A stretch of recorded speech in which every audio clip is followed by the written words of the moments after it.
Assalamualaikum warahmatullahi wabarakatuh. Balik lagi ke channelku, Cornella Channel. Oke, selamat tahun baru 2022 buat semuanya. Sorry banget nih, 3 minggu belakang kayaknya aku nggak bikin konten banget untuk YouTube.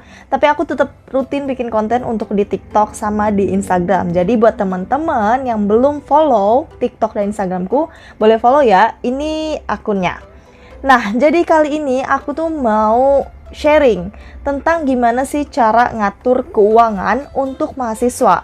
Karena kan mungkin di sini ada nih teman-teman yang masih mahasiswa ataupun masih pelajar, tapi pengen nyoba investasi atau setidaknya menerapkan habit nabung yang bagus kayak gitu.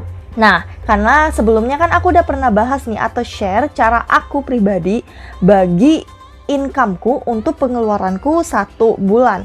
Nah, kali ini nggak ada salahnya ya kalau aku bikinin untuk teman-teman yang sebenarnya masih bingung untuk bagi keuangan, apalagi untuk nyisihin untuk investasi.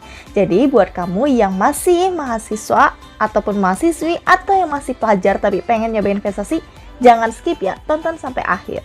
Oke, di sini aku punya catatan dan di sini aku udah breakdown berdasarkan pengeluaranku selama jadi mahasiswa berapa tahun yang 2 tahun yang lalu. Kayaknya masih cocok ya kalau sekarang aku untuk jadi mahasiswa. Nah, di sini nanti teman-teman bisa adjust sendiri ya. Jadi disclaimer on, di sini teman-teman jangan berpatok dengan rincianku. Teman-teman bisa adjust sendiri. Misal, oh ternyata aku nggak bisa kayak gitu. Oh ternyata aku nggak cukup segitu, ya bisa aja. Tapi di sini aku mau nekenin buat teman-teman mahasiswa ataupun pelajar, kalian harus udah bisa melek investasi sedini mungkin. Jangan kayak aku nanti nyesel pas kerja baru nyesel, kok aku nggak investasi dari sejak aku masih sekolah ataupun kuliah, karena nanti penyesalan itu ya emang sih datang di akhir kayak gitu.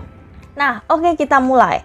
Di sini kita bahas untuk yang merantau ya. Jadi buat teman-teman mahasiswa ataupun pelajar yang masih tinggal di orang tua atau dekat sama orang tua, kayaknya nggak perlu effort lebih untuk ngatur keuangan karena masih ada orang tua, tempat tinggal dan segala macam masih bisa ditanggung kayak gitu. Jadi di sini kita fokusnya untuk yang merantau. Nah, sebenarnya untuk cara manage keuangan itu teman-teman cuma perhatiin 2 aja menurut aku pribadi ya. Yang pertama, teman-teman harus udah tahu biaya hidup di sana. Di sana itu ya tempat perantauan teman-teman. Terus kedua, sesuaikan budget teman-teman. Jadi jangan sampai maksa ngikutin gaya orang lain. Jangan pernah kayak gitu. Nanti yang rugi diri kita sendiri. Nah, setelah itu yang pertama, yang tadi kita harus tahu biaya hidup tempat perantauan. Di sini karena kemarin aku kuliah di Jogja, jadi di sini aku ambil contoh ya Jogja kayak gitu. Nah, nanti teman-teman bisa sesuaikan, misal kalau ada yang kuliah di Jakarta ataupun Bandung yang emang butuh biaya yang lebih dibandingkan kalau kuliah ataupun sekolah di Jogja. Terus yang kedua, sesuaikan budget. Nah, di sini teman-teman harus udah tahu, teman-teman tuh dikasih orang tua atau teman-teman tuh income pastinya itu per bulan untuk kebutuhan itu berapa. Di sini kalau kemarin aku jadi mahasiswa itu, aku dikasih per bulannya sekitar 1.500.000. Itu udah gak lebih, udah ngepas aja segitu. Tapi bisa juga kadang orang tuaku ngasihnya kurang, kadang cuman di 1.200.000, 1.300.000, 1.400.000. Jadi nggak mutlak, tapi yang pastinya nggak pernah lebih. Nah, dari budget teman-teman tadi misal 1.500.000 itu harus pas. Jadi jangan sampai itu keluar dari ataupun melebihi 1.500.000 ya. Nah, terus karena kita tadi udah tahu ya tempat perantauan kita itu adalah Yogyakarta, jadi kita bisa breakdown tadi budget kita. Nah, budget kita kan tadi 1.500.000 nih. Terus dari 1.500.000 itu, apakah kita bisa invest? Ya, ayo kita coba bedah. Nah, yang pertama, kita tuh harus urutin yang terpenting. Kalau aku pribadi kayak gitu, seperti yang udah aku pernah share cara aku atur keuangan sekarang, aku pasti urutin yang paling penting dulu. Semisal, yang pertama kita spend untuk biaya kos. Oke, tadi 1.500.000 itu semuanya udah include ya. Kalau teman-teman biaya kos, terus teman-teman mau nongkrong segala macam, pokoknya itu udah include semuanya. Terus yang kedua, semisal teman-teman untuk peralatan kuliah, semisal untuk fotokopi ataupun untuk beli-beli peralatan kuliah ataupun lain-lainnya.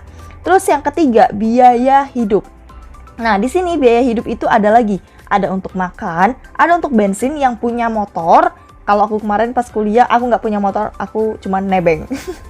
Terus yang ketiga, untuk nabung atau investasi. Dan yang terakhir adalah untuk self reward. Tapi sebenarnya untuk mahasiswa nggak perlu self reward sih. Atau untuk nongkrong, ya untuk ngilangin penatnya kuliah kayaknya ya. Tapi jangan juga sering-sering. Oke, dari yang pertama, dari kos. Karena yang aku tahu kan kalau kos di Jogja itu kan masih murah-murah banget ya teman-teman. Aku kemarin pas 2 tahun yang lalu atau 3 tahun yang lalu, biaya kosku itu masih ada yang 150.000 per bulan. Tapi aku nggak tahu ya kalau sekarang, jadi di sini aku naikin jadi 250.000. Paling nggak juga jauh-jauh sih pas, karena Jogja nggak terlalu mahal, jadi kosnya ya sekitar 250.000 per bulan. Terus pelajaran kuliah, karena aku kuliahnya itu nggak butuh barang-barang yang banyak, karena barangnya itu yang itu aja, kayak palu, kayak gunting, kayak itu kan udah dibeli pas awal. Jadi untuk per bulannya itu nggak terlalu butuh spend yang lebih, paling ya untuk fotokopi atau ngeprint kayak gitu. Di sini aku alokasiin 250.000 juga, jadi dari 1.500.000 udah habis nih 500.000-nya. Nah terus sisanya biaya hidup, ya itu tadi 1 juta. 1 juta ini ya untuk tadi, untuk makan, bensin, investasi, ataupun untuk nongkrong. Nah, terus kita bagi lagi nih tadi dari biaya hidup. Makan, karena kemarin aku sebagai mahasiswa itu nggak bisa sarapan ya. Aku tipenya orangnya nggak bisa sarapan. Jadi aku baru makan itu jam 10 pagi. Dan itu sekalian dijamak untuk makan siang. Mungkin di sini ada yang senasib. Dan plus makan malam. Jadi aku total 1 hari itu makannya cuma 2 kali doang. Nah, jadi 2 kali itu aku sehari spend 25.000. Jadi ya terserah mau paginya itu 10.000 ataupun malamnya 15.000. Karena di Jogja itu teman-teman 10.000 udah bisa kenyang. Udah dapat ayam geprek plus es teh, atau teman-teman udah bisa dapat ayam, ikan, udah bisa banget, udah dapat makanan yang bergizi. Dan di sini kita kalian sebulan, otomatis 30 hari, ya 750.000 untuk makan kita sebulan. Tapi kalau teman-teman di sini yang suka masak, aku saranin masak aja ya, karena lebih hemat kayak gitu. Terus yang kedua, bensin. Nah, di sini buat teman-teman yang punya motor pastinya ya.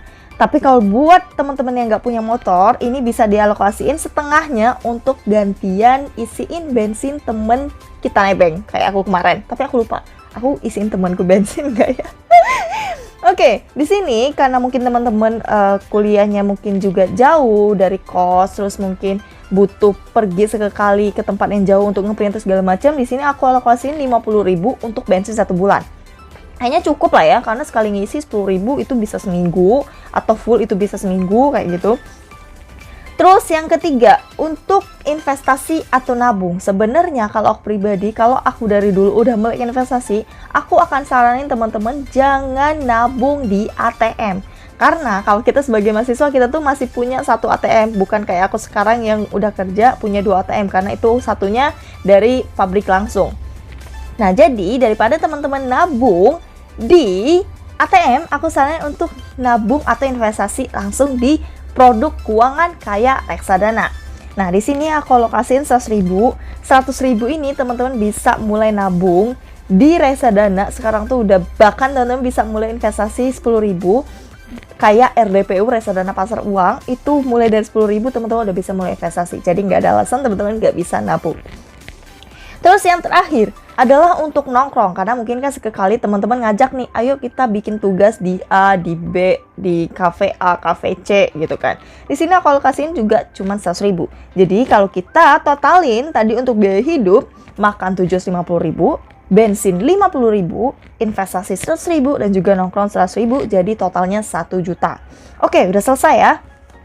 Nah, terus kesimpulannya, apakah kita bisa investasi? Of course bisa, kalau teman-teman emang niatin dan teman-teman pengen untuk mulai investasi. Nah, terus ada tips ataupun saran dari aku pribadi tadi kalau teman-teman yang nongkrong. Sebenarnya kalau aku pribadi, kalau teman-teman bisa hindarin nongkrong yang fancy atau yang mewah. Ya di Jogja itu kayaknya sama aja sih, semua tempat rata-rata kalaupun itu kafe pasti udah butuh uang lebih, kayak kopi ataupun cemilan-cemilannya. Nah, aku saranin mungkin teman-teman bisa kurangin di bagian itu, kan tadi kita spendnya 100.000. teman-teman bisa cari tempat nongkrong yang gratis. Misal kayak Malioboro, alun-alun utara, alun-alun kidul yang cuman butuh biaya parkir doang 2.000. Nggak tahu sih kalau sekarang udah 3.000 atau berapa biaya parkirnya. Nah, itu teman-teman bisa alokasiin lebih ke investasi. Jadi teman-teman bisa nambahin spend untuk investasinya. Nah, jadi di sini yang mau ditekanin untuk teman-teman mahasiswa atau pelajar, kalian bisa banget untuk mulai investasi dari modal seminim mungkin dengan menerapkan habit untuk jadi orang yang lebih pintar ngatur keuangan di masa depan. Jangan sampai sekali lagi nyesel kayak aku yang baru ngerti atau melek investasi pas udah kerja. Oke, mungkin segitu aja kali ya tips ataupun saran dari aku untuk teman-teman yang pengen ngatur keuangan tapi juga pengen bisa mulai investasi atau nabung. Setidaknya nerapin habit nabung aja lah, karena menurut aku sekarang tuh nabung itu sama dengan investasi, atau bisa dibalik, investasi itu sama dengan nabung, kayak gitu. Oke, sekian video dari aku, semoga bermanfaat ya. Atau mungkin di sini teman-teman mau request cara atur keuangan, teman-teman boleh DM ke Instagramku, mungkin aku bisa bantu untuk kita bahas di video selanjutnya. Jadi teman-teman bisa konsul keuangan, Kak, kira-kira kalau aku spend segini gimana gitu. Bisa banget, boleh banget. Atau teman-teman boleh komen di video ini langsung. Oke, see you on my next video. Jangan lupa share, jangan lupa like, comment, dan juga yang belum subscribe, jangan lupa subscribe. Bye-bye. Wassalamualaikum warahmatullahi wabarakatuh.